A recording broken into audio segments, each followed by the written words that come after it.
Arumi, dan kakek pemahat kayu.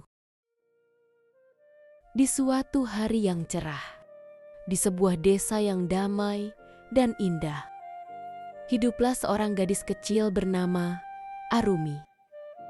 Ia tinggal bersama ibunya, seorang penjahit sederhana. Ayahnya telah lama pergi merantau dan tak pernah kembali. Meski hidup sederhana, Arumi selalu ceria dan suka menolong siapapun. Selain itu, di ujung desa, ada seorang kakek tua yang tinggal sendirian.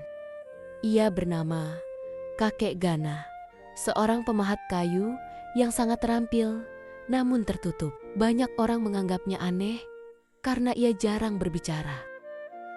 Dan setiap kali anak-anak lewat depan rumahnya, mereka memilih berlari cepat karena takut.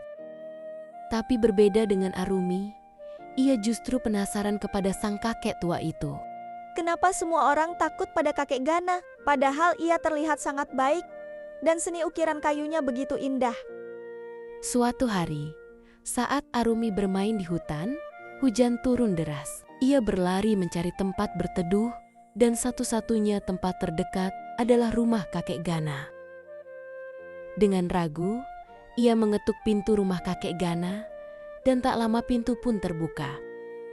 Lalu muncullah sosok kakek tua dengan janggut putih panjang, membawa pahat dan kayu. Tatapan matanya tajam, tapi tidak jahat. Masuklah gadis kecil, kau akan sakit kalau berdiam diri di luar terus. Cuaca di luar sangatlah dingin, kata sang kakek dengan nada pelan. Dengan penuh rasa gugup, Arumi pun mulai masuk ke dalam rumah kakek itu. Rumah itu sangatlah hangat, dipenuhi aroma kayu dan berbagai ukiran yang menakjubkan. Di sana, ada banyak bentuk ukiran yang kakek Gana buat. Ada yang bentuk naga, perahu, burung, dan masih banyak lagi. Semua itu ia buat dengan penuh rasa sabar dan teliti. Wah, apakah semua ini kakek yang buat? Tanya Arumi, kagum. Kakek Gana tersenyum kecil. Iya nak, itu semua adalah teman-temanku.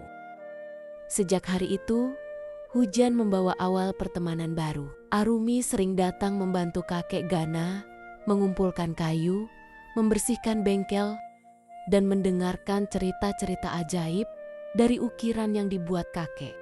Ternyata, setiap ukiran yang dibuat kakek Gana menyimpan cerita hidup. Ia dulu adalah pemahat kerajaan.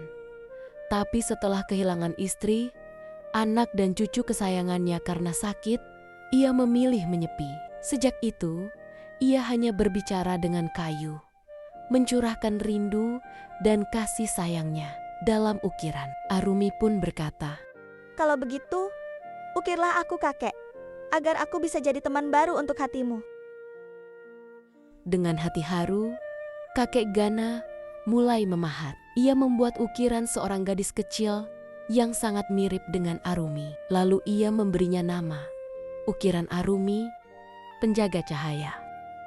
Suatu hari, kakek Gana jatuh sakit. Ia hanya bisa terbaring lemas di tempat tidurnya. Hati Arumi pun mulai sedih. Ia selalu datang setiap hari ke rumah kakek Gana. Dengan setia ia merawat kakek Gana dan membawakannya makanan dengan obat-obatan yang dibawakan oleh ibunya. Kakek, ayo cepatlah sehat. Kalau kakek sakit, siapa yang akan mengajariku memahat dan bercerita lagi? Ucap Arumi dengan wajah sedih. Lalu kakek Gana pun berpesan kepada Arumi. Nak, jangan berhenti menjadi cahaya untuk orang lain. Bahkan ketika dunia menjadi gelap. Tak lama dari itu, ternyata kakek Gana meninggal dunia. Ia meninggal dengan sejuta haru dan kenangan untuk Arumi. Baginya, kakek Gana adalah orang yang sangat berarti untuk Arumi. Ia sudah menganggap kakek Gana adalah kakeknya sendiri. Arumi sangat terpukul sekali. Tetapi, waktu terus berjalan. Beberapa tahun kemudian, Arumi tumbuh dewasa dan menjadi pemahat kayu seperti kakek Gana. Ia membuka bengkel kecil di desa. Yang dulu takut pada kakek Gana, kini anak-anak datang bukan untuk lari, melainkan untuk belajar. Dan setiap pahatan kayu yang Arumi pahat, ia akan selalu mengenang kakek Gana untuk selamanya.